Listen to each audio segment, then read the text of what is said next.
Salford music history in general, cultural history of any kind, is quite a subjective thing on whoever writes it. As a non-Salfordian, do you think that helped or hindered you? Well, I think it helps sometimes to take a step back, and I think that sometimes the worst person to write a book should be the person who loves that thing more than anybody. Do you know what I mean? It's like, my favourite band of all time, I would say, are XTC. Okay, probably pound for pound my favourite band of all time. I'd be the worst person in the world to write a book about them because I can't be objective. Whereas in terms of like Salford music, I'm completely objective. You know, I mean, I work in Salford. I work at Salford University, as well as being an international glamorous author, obviously.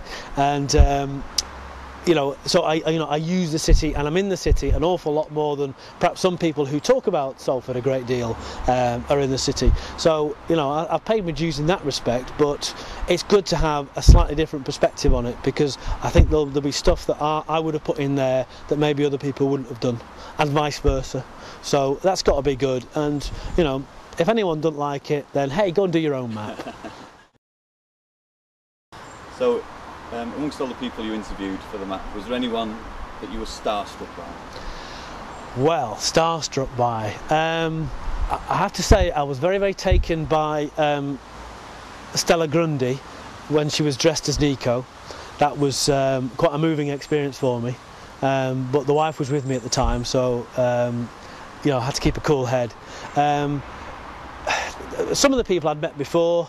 You know, I've met a fair few people in my time, so I'm not someone who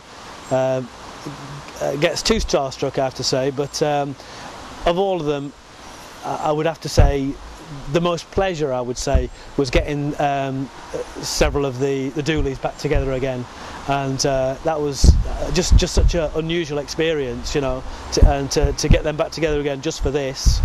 But also, you know, you get to meet people you've not met before. Tim Burgess from the Charlatans would be a good example, when you're kind of thinking, you know, please don't be horrible, please don't be horrible, you know, please be nice. And what do you know, he's really nice, you know, and by and large most people are really nice. It's only the little people who are idiots, you know. Like us. I would never ever say that on camera.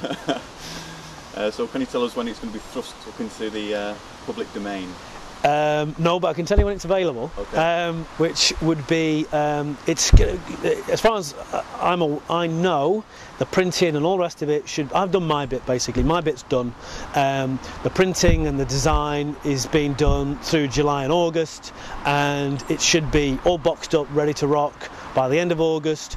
Should be out and available, should be launched right at the beginning of September, and should be available straight after that. So, you know, hopefully be able to catch a little bit the last bit of the summer sunshine, and then after that we'll see, you know, maybe it could be a book, maybe it could be a tour that we could do every other Saturday, something like that, take people on a charabang. That, you know, that'd be quite nice. If we did a tour, what I'd like to do is, as the bus driver is pulling up to Sean and Paul Ryder's house, I'd like to be able to go on the mic, because obviously I'll do the tour. We're coming up to Sean Ryder's house, and we'd be able to say on the microphone, right, we're just coming up to Sean Ryder's house now. It's coming up, it's coming up, it's coming up, it's there! You know, and who wouldn't pay good money? Who wouldn't pay good money to do that on a Saturday morning? And finally, David, if there was anyone you would have liked to have interviewed that you couldn't quite pin down for the map, who would it have been? Dead or alive? Dead or alive? Well, although I'd interviewed him many, many times before, obviously an absolutely key figure would be Tony Wilson. And I've just actually spent the last couple of days writing a piece about Tony Wilson for the new Virgin Book of Hit Singles, as it's now called, what used to be the Guinness Book of Hit Singles. So, and I've written a couple of things about Tony in the past, and I used to work with him at Granada, and obviously he's no with us, but he figures very large in this story, you know, and despite, you know, by coincidence he's from Salford himself, but even if he wasn't, he'd still figure very big in this story. So, you know, it would have been nice to. I never really got a chance to talk to him about it when he was with us, so I managed to talk to his partner Yvette Livesey about it as well. She was, you know, basically telling me what she told him about his upbringing, this, that and the other, which was really nice.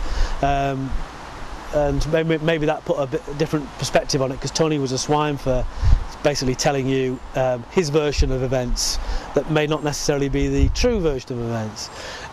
So that was quite, so, you know, posthumously I suppose, you know, it's, if nothing else, then anyone who thinks of Tony as Mr. Manchester will, when they've got a copy of the map, will be reminded that actually he was Mr. Salford. Thanks very much.